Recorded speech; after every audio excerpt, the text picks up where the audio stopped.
रामायणी 14। पुरोहितों की मानवता विरोधी व्यवस्था की निंदा की। आगे वे बताते हैं कि पुरोहित, नाना मत के पुरोहित लोग कैसे मानवता विरोधी विचार उपस्थित करके समाज को गुमराह करते हैं।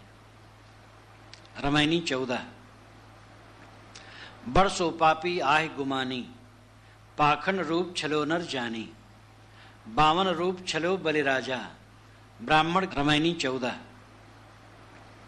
बरसो पापी आह गुमानी, पाखंड रूप छलो नर जानी, बावन रूप छलो बलिराजा, ब्राह्मण कीन कौन को काजा, ब्राह्मण ही सब कीनी चोरी, ब्राह्मण ही को लागल खोरी, ब्राह्मण कीनो वेद पुराना, कैसो कै मोहि मानुष जाना, एक से ब्रह्म पंथ चलाया, एक से हंस गोपाल ही गाया, एक से शंभु पंथ चलाया, एक से भूत प्रेत मन लाया, एक से पूजा जैन विचारा, एक से निहुर निमाज गुजारा, कोई काहू का हटा न माना, झूठा खसम माना, झूठा खसम कबीरन जाना, तनमन भज रहो मोरे भक्ता, सत्य कबीर सत्य है वक्ता, आपु ही देव आपु है पाती, आपु ही कुल आपु ही है जाति, सर्वभूत संसार निवासी, आपु ही खसम आप सुख बासी, कहित मोहि भैल जुगचारी, काके आगे कहो पुकारी, साचे कोई न माने, झूठे के संग जाए, झूठे झूठा मिल रहा आमक खेहा खाए। बड़ सो पापी आए गुमानी, सो वह बड़ा पापी है जो गुमानी है, अहंकारी है, जो ये मानता है कि मैं जन्म से ही पवित्र हूं, और समाज में एक वर्ग ऐसा है जो जन्म से ही अशुद्ध है। ऐसा मानने और कहने वाला बड़ा पापी है। तलवार से किसी का गला काट देना पाप है, और किसी के मन में ये बैठा देना कि तुम जन्म से नीच हो, महापाप है। और अपने आप के लिए मान लेना कि मैं जन्म से ऊंच, ये भी महापाप है। मैं और दूसरे सामान्य हैं, सब मनुष्य। और अगर हम जन्म से उच्च हैं तो पूरा मानव समाज जन्म से उच्च है। तो बड़ सो पापी आए गुमानी, जो गुमानी है, अहंकारी है, भ्रम में है, वो बड़ा पापी है। पाखंड रूप छलो नर जानी, पाखंड रूप बना करके और मनुष्यों को साधारण समझकर, जानी जानकर ये समझा ये बुद्धू है, बेवकूफ, इनको फंसाओ और उनको छला। कहा देखो तुम भगवान के पैर से पैदा हुए इसलिए सेवा करो, और हम भगवान के मूल से पैदा हुए इसलिए सेवा लें। दुनिया में देखा जाए कि कोई मूल से और कोई गोड़ से पैदा हुआ है तो मान लिया जाए। सबकी पैदाइश से सब कूड़े कचरे में लिपट करके पैदा होते हैं। माताएं सबके बच्चों को साफ करती हैं, सबको दूध पिलाती हैं, वही बात सब में। कैसे कोई ऊंच नीच है? तो धोखा देने वालों ने, मानवता विरुद्ध बात करने वालों ने, समाज की बुद्धि का शोषण करने वालों ने कहा कि हम बड़े हैं, जन्म से बड़े हैं, और तुम जन्म से छोटे हो। तुम्हारा अधिकार सन्यास में नहीं है, किसी कर्म कांड में नहीं है, विद्या पढ़ने में नहीं है, वेद शास्त्र पढ़ने में नहीं है। तुम पतरी गांठो, हल चलाओ, बाल बनाओ, तेल पेरो, मकान बनाओ, खेत गोड़ो, टट्टी साफ करो, ये सब तुम्हारा काम है। और पूजा पाठ करना तुम्हारा काम नहीं है। ये नहीं तुम गद्दी पर बैठ करके और ज्ञान की बात करने लगो, तुम महाविनाश का कारण होगा। तुम हल चलाओ, बस तुम्हारा उद्धार हो जाएगा। अरे हल उनको भी चलाना चाहिए और तुम्हें भी चलाना चाहिए। जो पोथी पढ़ते उनको भी हल चलाना चाहिए। हल चलाने से अन्न मिलता है, सबका हल से कल्याण है, और सबको पोथी पढ़ना चाहिए क्योंकि ज्ञान की भी जरूरत है। लेकिन पाखंडियों ने, धूर्तों ने मनुष्यों को बेवकूफ बनाया, छला, ऊंच नीच की भावना पेश करके समाज को जर्जरित किया। 52 रूप छलो बलि राजा, ब्राह्मण कीन कौन को काजा। 52 रूप बना करके बलि राजा को छला। 3 पैर जमीन मांग करके तीनों लोक ले लिया या पूरा राज्य ले लिया। ऐसा छल ब्राह्मण कीन कौन को काजा। साहब कहते ऐसे ब्राह्मणों ने किनका कल्याण किया? जो छली हैं, धोखा देने वाले हैं, समाज को बेवकूफ बनाने वाले हैं। इन्होंने किसका कल्याण किया? ब्राह्मण ही सबकी नी चोरी, ब्राह्मण ही को लागल खोरी। ऐसे ब्राह्मणों ने ही सारी चोरियां की। चोरी का मतलब है गुप्त रूप से किसी के धन को ले लेना, वो जान न पाए। और ऐसा फुसला करके, धर्मशास्त्र का मुलम्मा चढ़ा करके, प्रभु वचन की दुहाई दे करके समाज को बेवकूफ बनाया गया। वर्ण व्यवस्था प्रभु की बनाई हुई है, वेद शास्त्र सम्मत है। भला प्रभु जो सर्वज्ञ है, सब पर दयालु कारुणिक है, शूद्र भी उसकी संतान है, तो क्या वो उनको नीचे गिराना चाहेगा? उसने समझा ही कि शूद्रों का इसी में कल्याण है, ब्राह्मणों का पोथी बाचने में कल्याण है और शूद्रों को हल चलाने में कल्याण है। और वे अपने को अछूत माने और ब्राह्मणों के ऊपर अपनी छाया भी न डालें। बड़ी कोमलता से उनको छला गया और समाज का एक बहुत बड़ा तबका शूद्र और अति शूद्र कह करके नीचे गिराया गया। और इतना ही नहीं, इतनी कैटेगरियां बांटी गई। ब्राह्मण सबसे बड़ा और क्षत्रिय उससे छोटा, वैश्य उससे भी छोटा, शूद्र उससे भी छोटा, अति शूद्र जिसको अंतज कहते उससे भी छोटा। लेकिन ब्राह्मणों में भी 3, 13, सवा लक्खी, सरवरिया, धाकर, पंक्ति पावन, पंक्ति दूषित, महारोग, उसमें भी कल्याण नहीं। एक मिश्र, एक तिवारी, एक शुक्ल बैठा हो, अगर उपाध्याय आ जाए तो कहेगा अरे तो शूद्र तुल्य ही मोटा ब्राह्मण। तो ऊंच नीच की भावना इतनी बढ़ी कि आत्म विवेक लोगों को खो गया। मनुष्य के नाते हम महान हैं ये होश ही नहीं रहा। ऐसा संस्कार लाद दिया गया कि एक वर्ग ने तो मान लिया कि हम नीच हैं। और ये अनुभव की बात है, जब ऐसे लोगों से कहा जाता आओ चाचा बैठ जाओ, यहां बैठ जाओ, नहीं भैया हम शूद्र हैं भैया, हम वहां बैठने लायक नहीं। ये उनके मन को ही तोड़ दिया गया था, ऐसा उनको बना दिया गया था। ये चोरी करना है। वेद विद्या का अधिकार, वेद विद्या में अधिकार शूद्रों को नहीं है। शूद्र तो शमशान के तुल्य है, उसके पास वेद का अध्ययन नहीं करना चाहिए।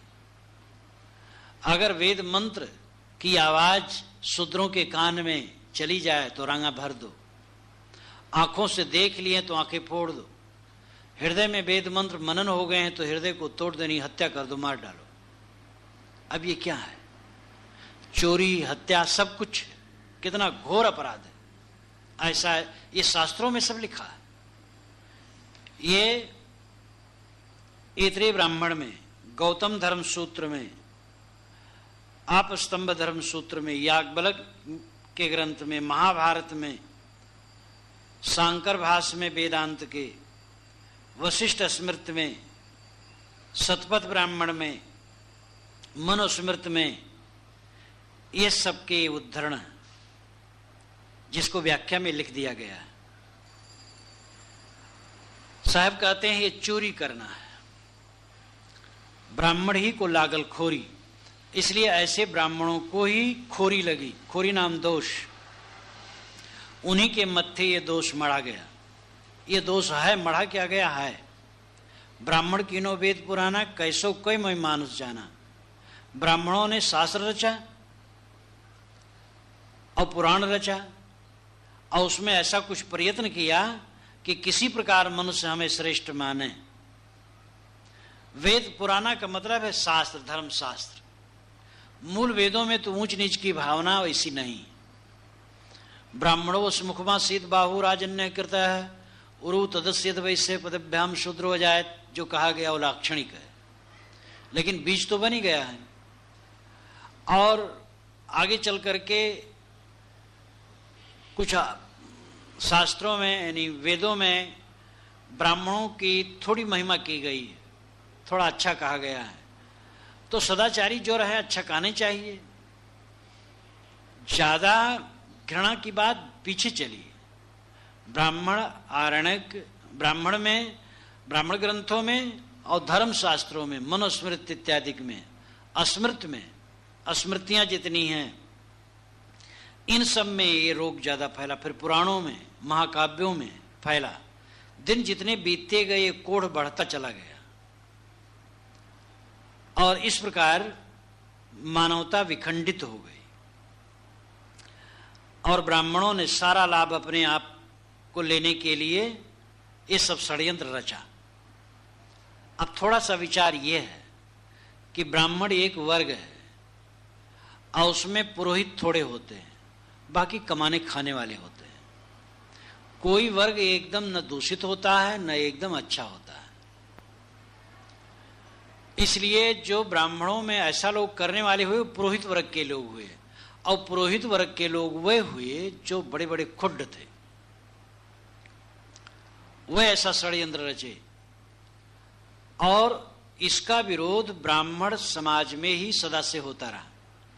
आचार्य बृहस्पति ने तो ब्राह्मणवाद के विरोध में इतना उनको कुढ़न हुई कि वे भौतिकवाद ही स्वीकार लिए। उन्होंने लिखा, त्रयो वेदस्य कर्तारो भंड धूर्त निशाचरा जरफरी तुरफरी इत्यादि पंडिता नाम बचा स्मृतम। तीनों वेदों के रचयिता ऋग यजुः साम, अथर्व का उस समय महत्व नहीं था। भांड धूर्त और निशाचर है। भांड इसलिए है कि यज्ञ में दीक्षित रानी, अश्वमेध के यज्ञ में दीक्षित रानी अश्व के लिंग को स्वीकार है, ये भांडपन है। धूर्त इसलिए है ये कि यज्ञ में धन इनको दो, यज्ञ में दान दक्षिणा ब्राह्मणों को खूब दे दो, ये ही स्वर्ग करे और तुम्हें के मरने के बाद तुम्हें स्वर्ग मिलेगा, इसलिए धूर्त है। और निशाचर इसलिए हैं कि यज्ञ में मारे हुए पशुओं के मांस को खाते। तो त्रय वेदस्य कर्तारो भंड धूर्त निशाचरा, तीनों वेदों के रचयिता भांड थे, धूर्त थे, निशाचर थे। जरफरी तुरफरी इत्यादि पंडिता नाम बच स्मृतम। जरफरी, तुरफरी, जमेना, मदेरू, आलगी, बिलगी, ऐसे कई शब्द हैं वेदों में आते हैं जिसका अर्थ समझ में नहीं आता है। तो बृहस्पति कहते ये पंडितों के ही वचन बकवास के होते हैं, जिससे तुम समझ न पाओ, तुम्हें बेवकूफ बनाते रहे। अब ये कितना खरा है मालूम होता आजकल का कोई भौतिकवादी कह रहा है। यद्यप बृहस्पति एकदम दूसरे छोर पर चले गए। वेदों के रचयिता भांड धूर्त निशाचर थे, इतने अर्थ करना माना कि जो उनका तर्क है सच है, लेकिन वेदों में अच्छी बातें भी हैं, परंतु उनको इतनी कुड़न हुई उनकी गलतियों से, इसलिए एकदम दूसरे छोर पर जाकर के उन्होंने बातें कही। उपनिषद के चिंतक ब्राह्मणवाद के विरोधी थे। भक्ति संप्रदाय, वैष्णव परंपरा, पांचरात्र वैष्णव, राम उपासक, कृष्ण उपासक, ये ब्राह्मणवाद के विरोधी थे, यद्यप मीठे रूप में थे। आगे चल करके उसमें लिपटते रहे, लेकिन मूल उनका वही है, विरोध का।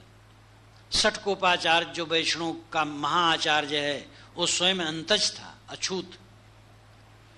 और कितने ही वैष्णव में महात्मा हुए हैं जो अछूत कहे जाने वाले परिवार से आए हैं। चैतन्य महाप्रभु ब्राह्मण कुल में उत्पन्न हुए थे, कृष्ण उपासक, लेकिन वो उन्होंने अपनी शरण में मुसलमान को भी लिया था, छुआछूत बिल्कुल नहीं मानते थे।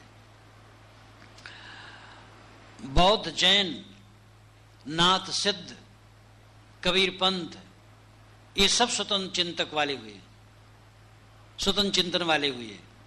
बौद्धों में, जैनों में, सिद्धों में, नाथों में, कबीर पंथ में, निर्गुणी धारा में ब्राह्मण समाज के बहुत से लोग सम्मिलित होकर के ब्राह्मणवाद के विरोध में डंका बजाया। बौद्धों में जितने लेखक हैं वो करीब करीब सब ब्राह्मण हैं, और जो बड़े बड़े साधु सन्यासी उनमें सब ब्राह्मण हैं। जैनों में जो 10 शिष्य हुए थे महावीर स्वामी के एक साथ वो थे। तो ब्राह्मण समाज, पूरा समाज दोषी नहीं है, उसमें ऐसे चिंतक हुए जो ब्राह्मणवाद के विरोध में हुए हैं। यहाँ उन ब्राह्मणों के लिए कहा गया है जो पुरोहित वर्ग के लोग हैं, पाखंड रच करके समाज को बेवकूफ बनाए हैं, ऐसे ब्राह्मणों के लिए साहब कहते हैं। और इसीलिए आगे वह और विस्तार करते हैं, केवल ब्राह्मण पुरोहित नहीं, एक से ब्रह्म पंथ चलाया, एक से हंस गोपाल गया। एक शाखा से तो ब्रह्म पंथ चला, ब्रह्म नाम ब्रह्मा का पंथ कर्म कांड, और एक से हंस गोपाल गाया।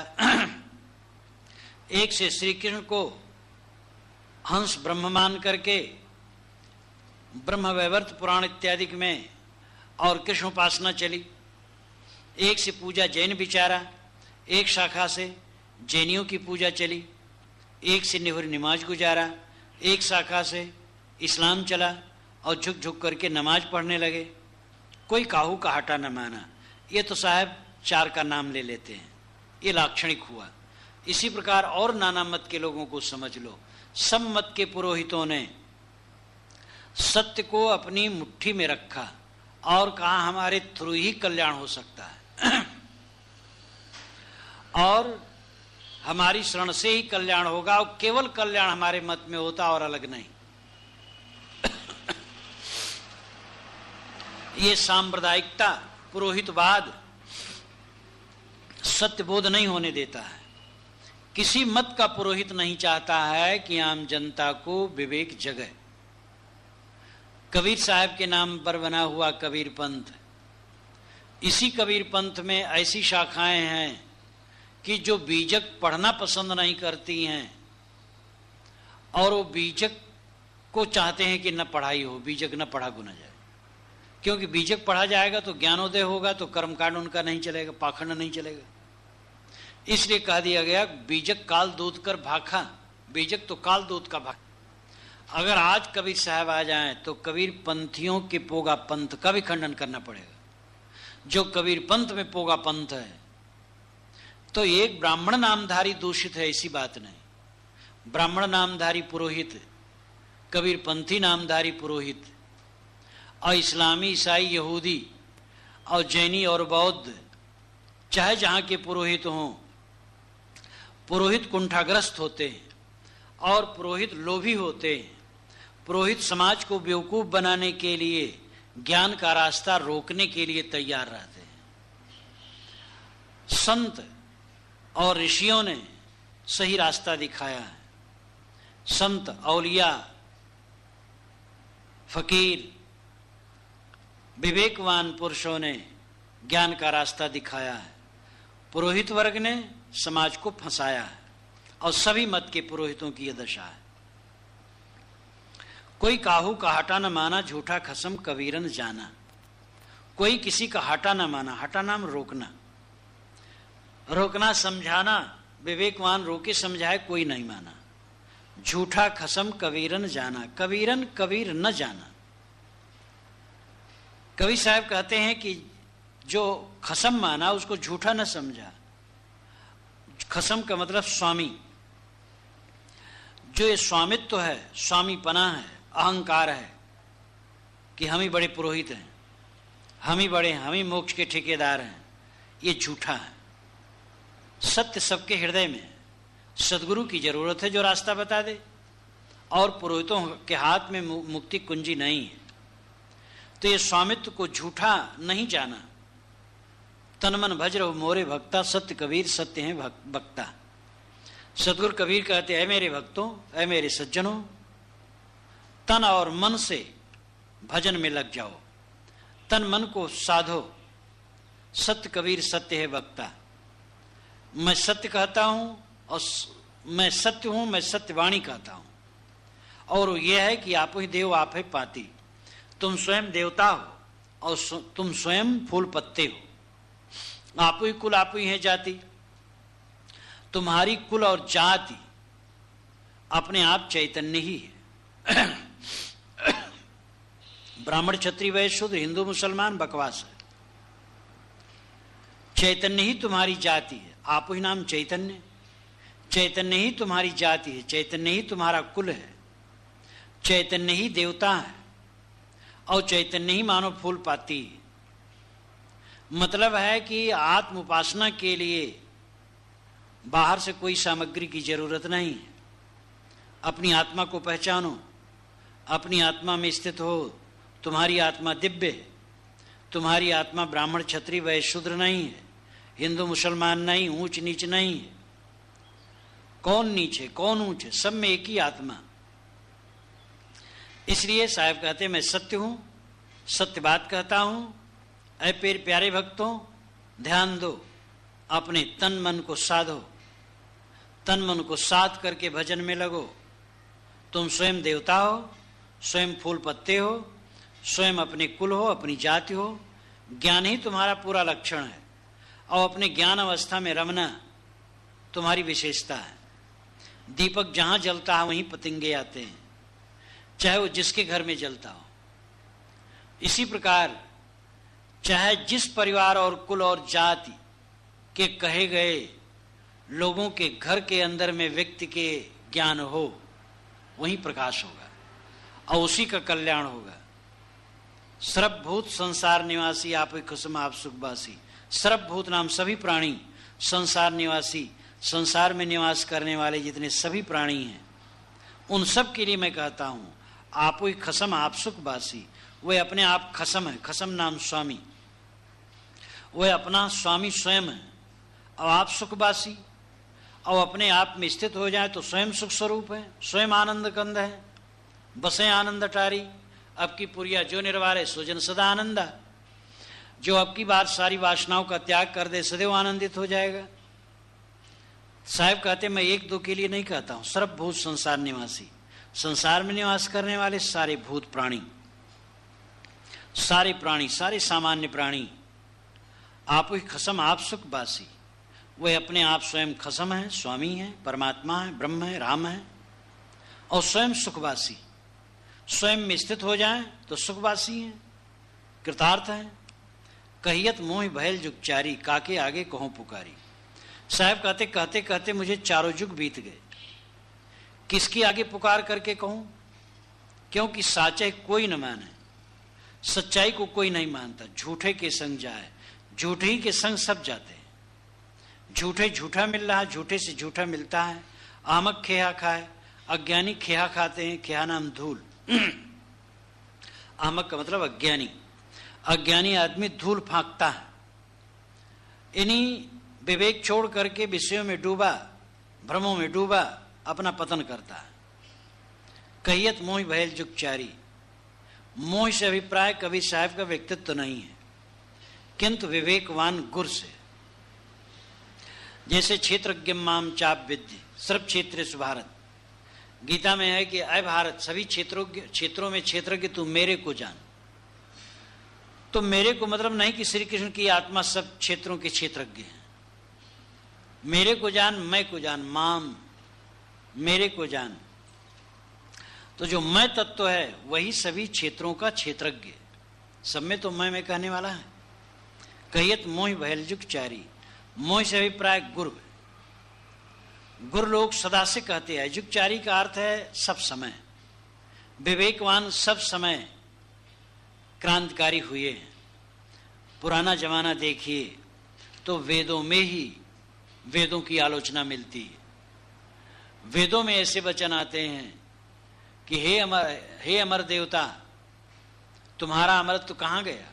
मैं प्रार्थना करते करते परेशान हो गया, लेकिन मेरा दुख दूर नहीं हुआ, मेरा कल्याण नहीं हुआ।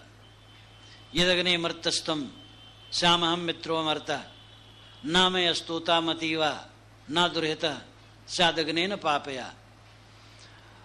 अय देवताओं, मैं बताऊं, अगर मैं अमर देवता होता और तुम मरणशील आदमी होते तो हम तुम्हारी बुद्धि को नीचे गिरने न देते और तुम्हें दुख में न डालने देते, न पड़ने देते। लेकिन तुम ऐसे देवता हो कि तुम्हारी प्रार्थना करते करते हम परेशान हो गए, न हमारा दुख दूर हुआ न हमारी बुद्धि शुद्ध हुई। ये विद्रोह शोभर ऋषि ने कहा, ये विद्रोह वेद में ही है। तो विद्रोहीश्वर सदा से रहे। उपनिषदों में विद्रोहीश्वर, दंद्र में माना पर्यंत मूढ़ा, अंधे ने माना यथा अंधा। जैसे अंधे को अंधा चलाए, ऐसे स्वाहा स्वाहा करने वाले स्वाहा स्वाहा करके यज्ञ हवन करके पुत्र धन चाहते हैं, कितने अनाड़ी हैं। उपनिषद को देखो, मुंडक उपनिषद, अनेक उपनिषदों में वैदिक कर्म कांड का खंडन है, हिंसा का खंडन है, अहिंसा का प्रतिपादन है। 6 शास्त्रों को देखो, कणाद शब्द प्रमाण ही नहीं मानते हैं। वेद कहते वेद ऋषियों के बनाए हैं, ना अपुरुषे है ना ईश्वर का रचा है। मीमांसा दर्शन कहती है वेद का बनाने वाला कोई नहीं, ईश्वर इत्यादि, जगत अनादि है। बुद्ध, महावीर, कपिल, कणाद, अनेक ऋषि हुए हैं क्रांतिकारी, सब समय में क्रांतिकारी होते आए हैं, अपने अपने ढंग से होते आए हैं। साहब की सम्यक दृष्टि अपनी है, लेकिन विवेकवान सब समय होते आए हैं, कहते आए हैं। लेकिन लोग झूठी महिमा में उलझते हैं, सत्य को कम ग्रहण करते हैं। इसलिए सत्य को ग्रहण करो, तभी कल्याण होगा।